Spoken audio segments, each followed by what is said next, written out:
No. Can I help you with? How's Guillermo? Guillermo has done well. He's definitely going to be able to play. I would say that we're not expecting him to go in and start and play 70 snaps or anything like that. We're pretty confident with the 5 that are going to start the game, and hopefully they'll play well. And so that all that will dictate as far as how much Guillermo plays, but he's still not quite 100%, but he's able to play, and we'll play if we need him. You figure on going back to Battle, Beasley, Norton and Webster, kind of how we finished the other night.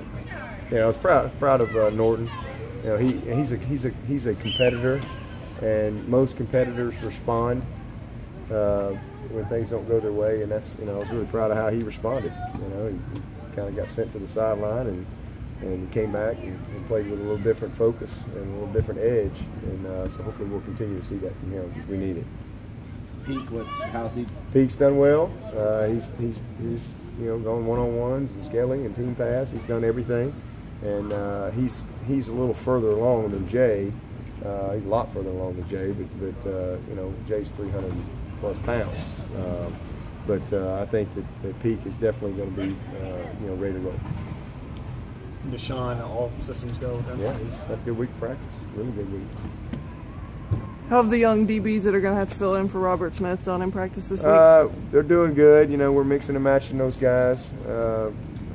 It does help us having Corinne a little more available, giving us another guy, back there. So Corinne and Jadar and TJ, are the guys that have been filling in back there, and all of them have done a nice job. Jadar had to cut out a little early tonight for a test, but I like what I'm seeing. We still got a lot of work to do. This is a bunch that, you prepare all the way up till kickoff with this group, so got a little work to do.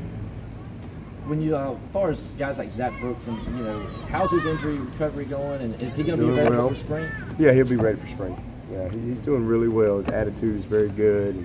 His weight is good. He's north of 200, and is working hard, doing everything that he possibly can to get back and get ready to roll. But yeah, he should be ready to go for spring ball. Is Tyshawn ready for more than fourth quarter mop-up duty? Yeah. It wasn't really mop-up duty. It was just, when's the best time to put a guy in the game that hasn't taken a snap in a year and a half? And finding that time has been a little difficult the last couple of weeks, but we finally kind of got it worked out. And he's a guy that I think is just going to continue to get better. He really needs a spring. Is really what he needs. He needs an off season. He needs a spring practice. That's really what he needs. But we just can't give him that right now. So we've got to make the best of where we are today, and really I think get a lot of work done during bowl practice with him. He's just missed so much, but he's practiced well, and he's got to be ready to go. That's one thing I was just talking to the team about tonight. If you're a backup, you got to be ready to go. You got to be ready to play every snap because you just never know. And BJ was a little limited, so we're pretty thin there. So we need him to be prepared to have a big role for us, and wouldn't surprise me at all to see him get a little bit more time. We've asked Deshaun about coming back to the news. We've asked Cole, how's he doing when he's in and out there. How has it been for Chad? This has obviously been the most challenging year he's had here. He's done fine. That's just the way it is in the coaching business. Some years it just all falls right in place and it fits perfectly, and you don't have a lot of injuries. And then some other years you're transitioning at different positions. You got youth or you have injuries. Well, that's just coaching. That's just the way it is. Nobody feeling sorry for us. We've got a good team, and we're finding ways to win. And I'm proud of the staff, and I'm proud of the guys for especially certain guys that have really stepped up and given us a lot and come through in a big way.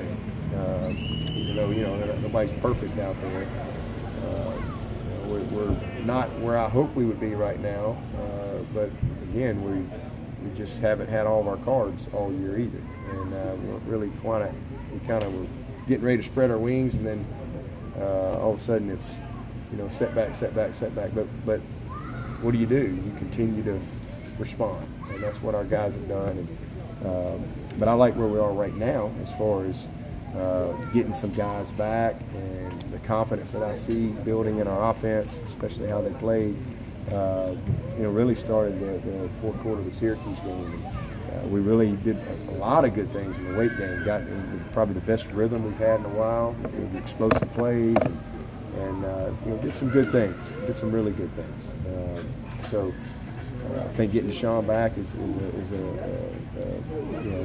a nice addition to us as far as allowing us to maybe do some things in the running game that we'd like to do. So pleased with our receivers. I wish we'd have had Peak all year. Our tight ends have been kind of, this guy's on this week, this guy's on that week, and there's been a lot of injuries there. But that's just the way it is. But at the end of the day, you're 7-2, and I think one of the better teams in the country. But we're not finished. We got to have a great 3 weeks here. Is that when you figure out about a coach when it's not as easy as just let Taj and Sammy do their thing, or when? Well, people say that, but you don't just, Taj and Sammy don't just roll out there and play. Sammy was well coached. Taj was well coached. You still got to coach some good ones too. That's an easy thing to say. Well, anybody can coach Sammy Watkins. No, not anybody can coach Sammy Watkins. But just because of all the injuries. It's easier when you have experienced guys that are very, very talented, certainly. But I think that a good coach can take what he has and make the best of it, and that's what our guys have been able to do here. And I think Bobby Caldwell in particular. I mean, goodness gracious, he's worked some magic. He really has. So, but we're going to get back to being the explosive group that I know we are, and I'm excited about the recruiting that we have and the guys that are going to be joining us in this next class. Going to give us some additional pieces that we need, and not only just them in particular, but depth, and so especially in certain positions like the offensive line, we're going to be really revamped there come spring practice. And you get those four mid-year guys in here, and you get Falcinelli and Hearn going, and get Maverick further along. We're going to be about 7-8 freshmen and maybe one sophomore there with Crowder. It's going to be a really young group, but one I'm excited about working with.